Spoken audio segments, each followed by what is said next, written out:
E aí pessoal, tudo bem? Esse é o nosso quarto vídeo a respeito da dieta cetogênica. O nosso desafio vai começar dentro de 2 dias e hoje eu vou falar um pouquinho de como a gente pode saber se realmente a dieta está sendo feita da maneira correta, como a gente sabe que os corpos cetônicos estão aumentados e que a gente está em cetose, tá? Então assim, eu falei para vocês ali no primeiro vídeo que a gente produz corpos cetônicos, né? E no sangue, principalmente os que são visualizados, os que são checados em relação ao exame de sangue ou exame de urina, que a gente consegue perceber, é o ácido acético e o beta-hidroximetilbutirato. Mais importante, esse último, tá? E existem algumas formas de a gente conseguir quantificar essas substâncias no nosso sangue. Existe a forma mais comum, mais corriqueira e mais barata, que são aquelas fitinhas de dosagem de urina. São fitinhas que conseguem perceber, além dos corpos cetônicos, a quantidade de glicose na ureia, quantidade na urina, quantidade da própria ureia na urina, a quantidade de sangue. Ele tem uma faixinha que mostra os corpos cetônicos. É o pior de todos, sem dúvida, mas quando você está em franca cetose, ele te mostra essa coloração diferente. Por que ele é ruim, então?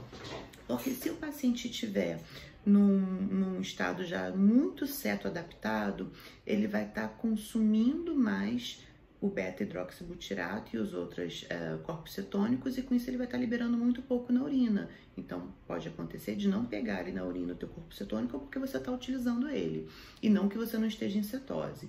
Um segundo fator, né, de falso negativo é o fato da pessoa às vezes estar muito bem hidratada.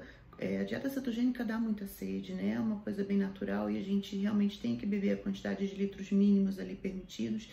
E isso acontece que você faz uma diluição com os corpos cetônicos e aí com essa diluição também parece que você não está em cetose. Então não é o melhor método, tá? Existem outros 2 métodos. Um é com um aparelhinho que mede o seu hálito. Então você, como se fosse um bafômetro, você expira nesse aparelhinho e esse aparelhinho quantifica a quantidade de corpos cetônicos no hálito e tem ali o parâmetro para dizer se você está em acidose ou não. É bem interessante, mas é um aparelho bem caro. Tem pouco tempo até que a gente tem aqui no Brasil, ele era comprado muito lá fora, mas é bem interessante também. Então, o que a gente mais usa hoje é o terceiro método, que é a medida sanguínea, tá? A medida sanguínea não invasiva, que você não precisa tirar mesmo sangue no laboratório, é feito com a pontinha de dedo, né? Igual o paciente diabético, você faz um furinho com uma lanceta no dedo, coloca essa gotinha de sangue na lancetinha que vem para você colocar no aparelho, e o aparelho mede o seu nível de cetose. Essa medição ela é bem mais fidedigna do que a de urina e é tão boa quanto a parte que vê a sua cetose no hálito, né? E dá para você acompanhar. Ah, doutora, mas eu tenho que comprar esse aparelho? Não, não precisa, tá, gente? Se vocês quiserem, vocês podem me pedir aqui em off, que eu mando para vocês o aparelho, o nome direitinho, como que tem que fazer para comprar e qual é a fita certa, mas não tem necessidade, tá? É importante para você saber, por exemplo, quais tipos de alimentos que podem piorar a tua cetose, quais que podem melhorar. Quando você estiver num estado muito bom, assim, de até a capacidade mesmo de concentração e tudo, de repente saber qual é o nível de cetonemia que você tá, para você conseguir manter esse nível por mais tempo. Então é interessante, mas não é obrigatório.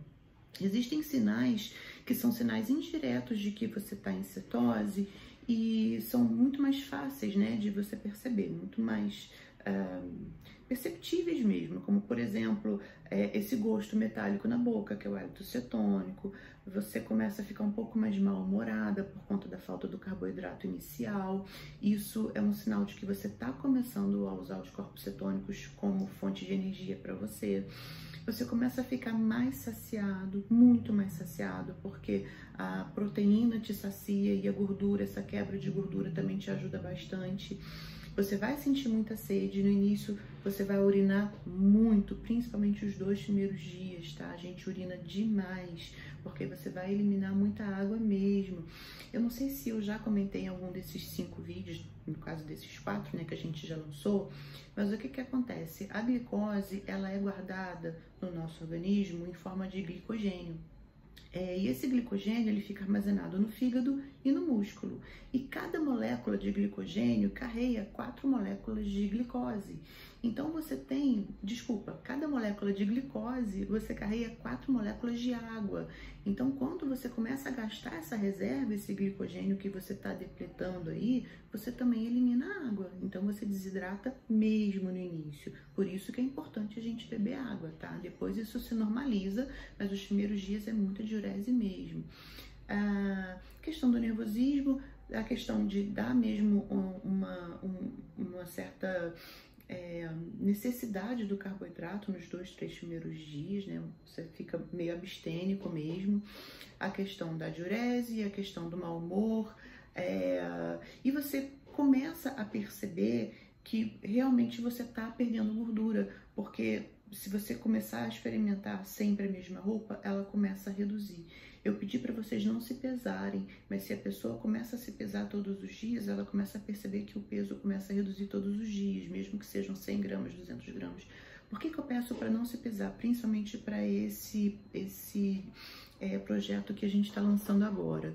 Porque pode acontecer de um dia para o outro você ficar um pouco mais inchado, você reter um pouco mais ou você eliminar um pouco menos, e isso angustia.